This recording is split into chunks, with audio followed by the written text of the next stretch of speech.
صلاح الدین ایوبی صلیبی جنگوں میں تھے. رات کو مسجد اقصیٰ میں نماز پڑھی تو پریشان تھے. ایک بزرگ سے ملاقات ہوئی تو وہ کہنے لگے کہ آپ بڑے پریشان ہیں. کہنے لگے حضور پریشان اس لیے ہوں کہ پہلے ہی مسلمان کمزور ہے. اب میں نے سنا ہے دشمن کا ایک بحری بیڑا وہ جنگی سامان سے بھرا ہوا آ رہا ہے. تو اب ان کے پاس اور تلواریں اور نیزے آ جائیں گے. مسلمانوں کے پاس پہلے ہی وسائل کی کمی ہے. پریشان ہو کس طرح کر کے مقابلہ کریں گے. یہ بات کہتے ہی صلاح الدین ایوبی نے بزرگوں سے کہا حضور آپ بھی دعا کرنا. دعا کی بڑی طاقت ہے. میرے نبی پاک نے فرمایا دعا مومن کا ہتھیار ہے. دعا مومن کا. حضور نے فرمایا تقدیر کو سوائے دعا کے کوئی چیز نہیں بدل سکتی. دعا مومن کا ہتھیار ہے. یہ کافر کے پاس کوئی نہیں. یہ ہتھیار ہے مومن کا. اللہ کرے آپ کو سمجھ آئے. پھر سنیں کئی بار کہہ چکا ہوں یہ ہتھیار ہے. کافر کے مقابلے میں جو تیرے پاس سب سے بڑا ہتھیار ہے وہ دعا ہے. دعائیں کرانی چھوڑ دی, کرنی چھوڑ دی, لینی چھوڑ دی. حضرت سیدنا انس بن مالک رضی اللہ تعالیٰ عنہ فرمایا کرتے تھے میں نے وہ رنگ دیکھا ہے جب حضور دعا مانگتے تھے اور حضور کی مقدس آنکھوں میں آنسو بھی ساتھ ہی بہا کرتے تھے. میں نے وہ انداز دیکھا ہے. تو صلاح الدین ایوبی بزرگ سے کہنے لگے آپ بھی دعا کیجیے, اور خود رونے لگے اور سر سجدے میں رکھ کے رونے لگے اور عشاء سے لے کر فجر تک روئے, خوب روئے. صبح وہ بزرگ آئے تو صلاح الدین ایوبی کا خوبصورت اور ہنستا ہوا چہرہ دیکھا. کہنے لگے آپ بڑے خوش ہیں, رات تو میں نے بڑے روتے ہوئے دیکھا تھا. تو کہنے لگے حضور وہ جو بحری بیڑا آ رہا تھا نا وہ پانی میں ڈوب گیا ہے, اب وہ نہیں آ رہا. ابھی خبر آئی ہے تو میں بڑا خوش ہوں. بزرگ کہنے لگے اٹھ سینے سے لگ اور سن ایک بات, وہ بحری بیڑا پانی میں نہیں ڈوبا, وہ تیرے آنسوؤں میں ڈوب گیا ہے.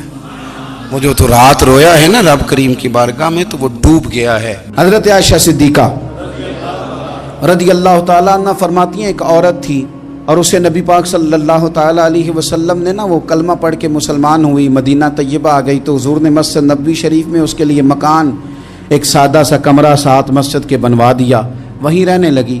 اکثر وہ سیدہ طیبہ کے پاس آتی تو حضرت عائشہ صدیقہ رضی اللہ تعالیٰ عنہ فرماتی ہیں وہ بڑی باتیں سناتی اور آخر میں کہتی وہ ہار والا دن بھی بڑا عجیب دن تھا اور میرے رب کی قدرتوں کا دن تھا, وہ بھی بڑا عجیب دن تھا. سیدہ عائشہ صدیقہ رضی اللہ تعالیٰ عنہ ایک دن فرمانے لگی کہ تو ہار والے دن کا بڑا ذکر کرتی ہے, وہ کیا دن تھا؟ تو خاتون کہنے لگی اماں جی وہ دن تھا جب میرے رب پر بھروسہ اور مضبوط ہو گیا, جس دن میرا اپنے رب پر توکل اور بڑھا, میرے ایمان میں یقین میں اور پختگی آئی. کہنے لگی میں ایک گھر کی کنیز تھی, نوکرانی تھی. اس گھر میں ایک بچی تھی جس کے پاس سونے چاندی ہیرے جواہرات کا ہار تھا. اس زمانے میں نا چمڑے کے اوپر لوگ ہیرے جواہرات لگاتے تھے, کئی دفعہ سرخ رنگ کے چمڑے پہ لگائے جاتے تھے. وہ بچی پہنتی تھی تو کہتی ہیں وہ بچی کے اس نے اتار کے رکھا یا اس سے گرا وہ ہار تو چیل اسے اٹھا کے لے گئی گوشت سمجھ کے اور میرے سامنے اٹھا کے لے گئی. گھر والوں نے مجھ سے پوچھا, یہ بخاری میں موجود ہے, گھر والوں نے پوچھا مجھ سے کہ وہ ہار کہاں ہے تو میں نے کہا چیل اٹھا کے لے گئی. گھر میں کچھ چوری ہو جائے تو سب سے پہلا الزام کس پہ لگتا ہے؟ ملازمین پہ. کہتے انہوں نے مجھے بڑا مارا, بڑی تکلیف تھی, حتیٰ کہ میری شرمگاہ تک کی تلاشی لی, میری عزت اتنی خراب کی میں بتا نہیں سکتی. میں نے اپنی زندگی میں ایک واقعہ دیکھا, ایک امیر گھر میں چوری ہو گئی, ملازم کو اتنا مارا کہ وہ چارپائی پہ پڑ گیا.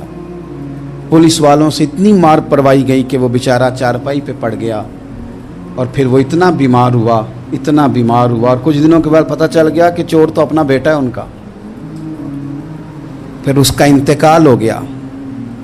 اب وہ سیٹھ صاحب اور گھر والے آ کے نا مرنے والے کے کان میں معافیاں مانگ رہے ہیں, کان میں. تو میں نے ان سے پھر کہا تھا کہ یہ تو اب چلا گیا ہے, تمہارا زور چلتا تھا نا تو تم نے قانون خریدا اور تم نے اسے جتنا ہو سکا تم نے اسے مار پڑوائی. تمہارے پاس جو عدالتیں تھیں تم نے وہاں کارروائی کی, اب ایک عدالت قیامت کے دن لگے گی. یہ کمزور تھا نا,